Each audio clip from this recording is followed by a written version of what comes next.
The Romeo of Hollywood. I mean, I think it's funny. I'll be Romeo any day.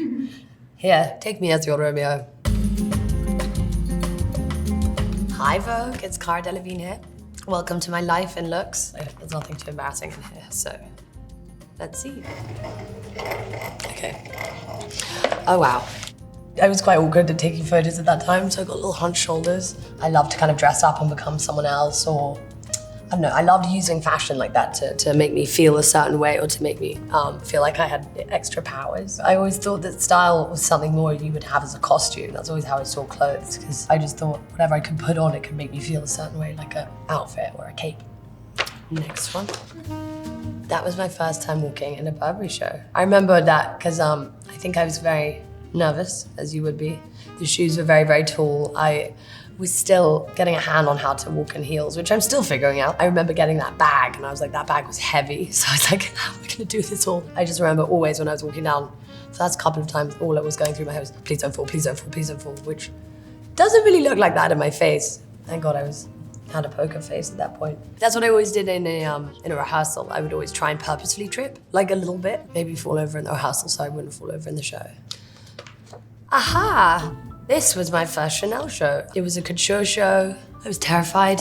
When I get scared, I talk too much and I act erratically. I was very much just terrified, and I think I remember seeing Karl for the first time and just standing there awkwardly, not trying to look at him, and he just came up to me and said, don't worry, you're meant to be here. It made me feel very, very safe and secure, but it was amazing. It was set up like a plane and we were all like air stewardesses, but I really loved that show. It was really, really special. That was the beginning of my relationship with Chanel, which was absolutely wonderful. And Karl, who I love and adore still, definitely changed my life forever. He was a very private person, Karl, I think. He let the clothes speak for themselves, and I think when he did speak, what came out was his fashion, and he made it look so easy, everything he did, it just always came to him. But he was actually just very kind to people, and he very much, we made friends. There was just a lot of things that people didn't know about Karl, and that's what I always felt so grateful to have known all that. Oh wow, I'm a child. I look the same age as I did in the first photo. That was Anna Karenina, Joe Wright. It was a very interesting part. It was a non-speaking role, but again, it was my first foray into acting in movies. My first shot was a wide scene, a wide shot. And I was sitting in a group of people and Joe Wright came up to me and he was like, stop trying to look pretty. Because I think for so long as being a model, I trained myself to know where cameras are and to know how to make my face look a certain way and look pretty, because I didn't feel that way. Kind of acting, I realized I had to unlearn all that I learned in modeling. Because acting is the one that came naturally to me in terms of putting myself in other people's shoes and trying to understand where people and why people do things. I loved it, I always wanted to do it, but that was kind of the beginning of it. Next one, those ringlets are huge. Aha, that was Marc Jacobs. That was an amazing show. That wasn't the show I had really bad psoriasis. It was the show. You can't see it because I was painted. That was one of my last shows where I just decided to stop for a while because I'd worked so much. I was covered in foundation and exhausted and was at the end of my fashion month. No one is perfect, God no. I mean, if anyone was, they wouldn't be happy. I had cystic acne at 25, which was a nightmare, but that was something I got. I never had bad skin before that. Some people, especially young girls, look up to models and be like, oh, I want to look like that, but no one looks like that. No one. This is my second Met Ball.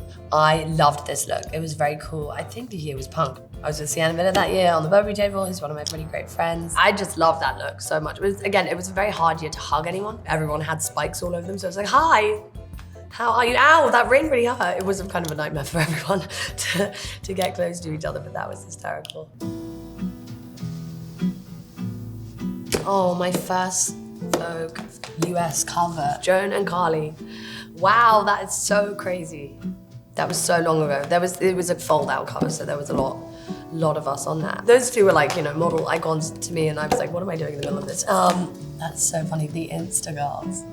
So this, oh my God, I was like, I'm a piece of pink cheese. That was one of the funnest shows ever. It was me, Joan, and Priano running around, pushing each other in a shopping cart.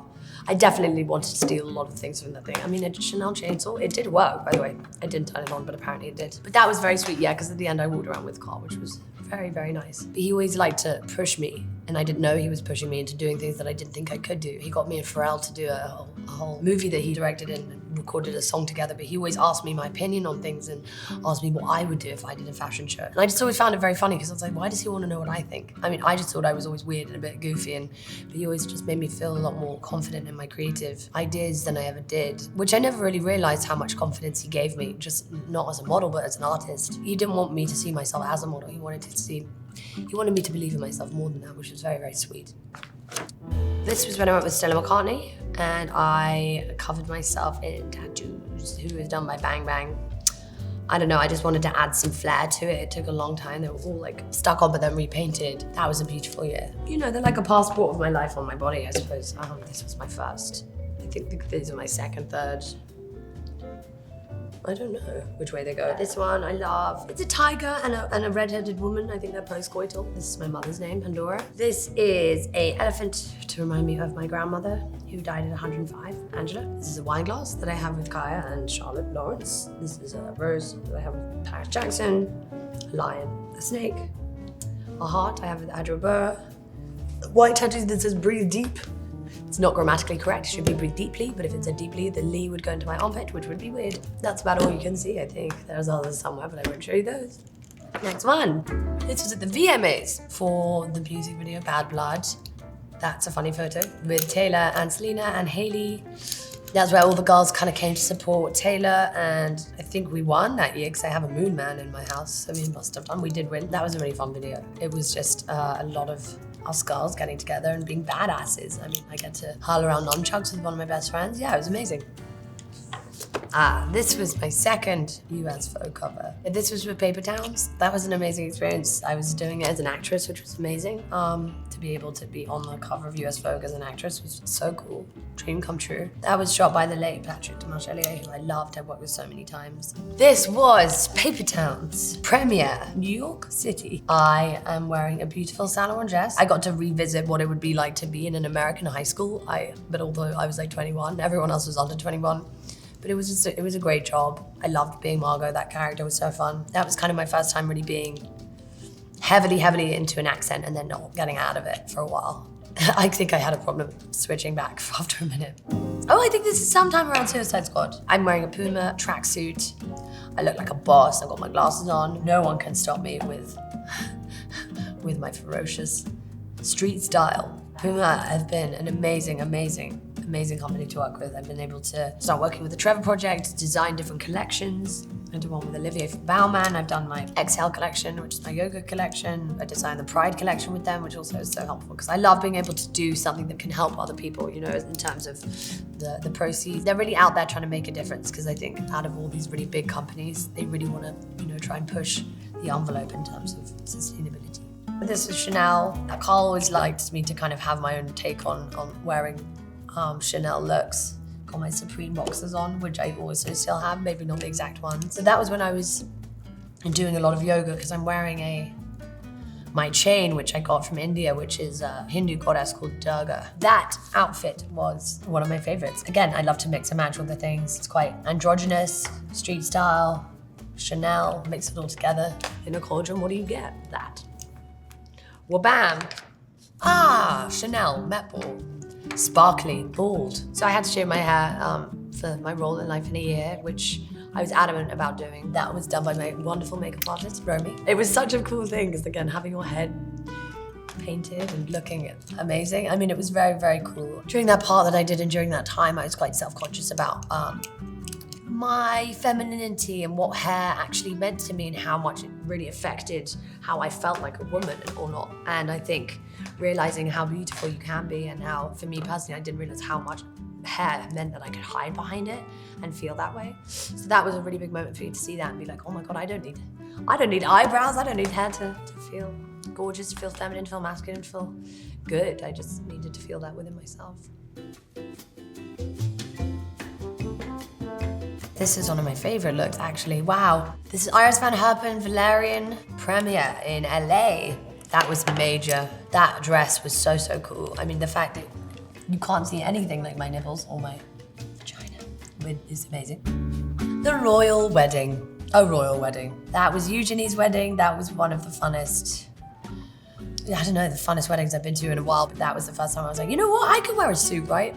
was a morning suit, I had a tailcoat. Also so much more comfortable, so much more easy, although I still was wearing heels. I love that look, the cummerbund, man. I got a little toothpick in, really using that moment. Love that. Next one, Chanel. That was the last Chanel show I ever did. That was an amazing one. It was really beautiful, really whimsical. You know, being able to kind of go back and do a collection with Karl Lagerfeld, really thinking about what he taught me. And I was thinking, God, what would Karl do? He would always take things that he knew best of himself. And so for me, it was, again, I don't even like saying genderless because I think all clothes, why do they have gender? Why does this have to be for a group of people? This have to be for another group of people?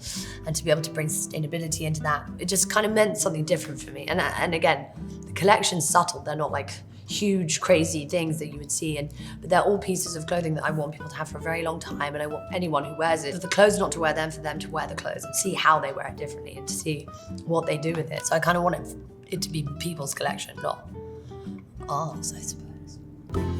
This is the Met Ball. This is it queer? What was the year? Camp. It should have been queer, okay? I think this was my favorite. Yeah, because that Katen was super glued in the car on the way there, which was hysterical. There were so many different options of what we were gonna do, and at the end of it, we were just like, let's do it all, because it's camp, why not? That headpiece halfway through had to come off my head, because that was hard. The chattering teeth were funny, because you could just wind them up and I was walking around chattering away. The next one. That was the Carnival Row press night in London. I'm wearing Balmain. Olivier is one of my closest friends, but he's also a wonderful, amazing designer. I love Balmain because it makes me feel just like so strong and so sexy, but still has that kind of masculine edge to it. So Carnival Row, I play Vignette Stomos. I am a fairy. It's kind of set in this neo-Victorian fantasy world. It's a beautiful show. It's about love, it's crime, it's mystery, fantasy, all of the things. Fantastic. Only Murders in the Building. That is Alice Banks. That is a character I'm playing on Only Murders in the Building. I've got a very wry, naughty, cheeky smile on. I guess I'm about to approach Mabel, played by Selena Gomez. Funnily enough, that necklace that I'm wearing is a nipple clamp. That's kind of like a little Easter egg in the...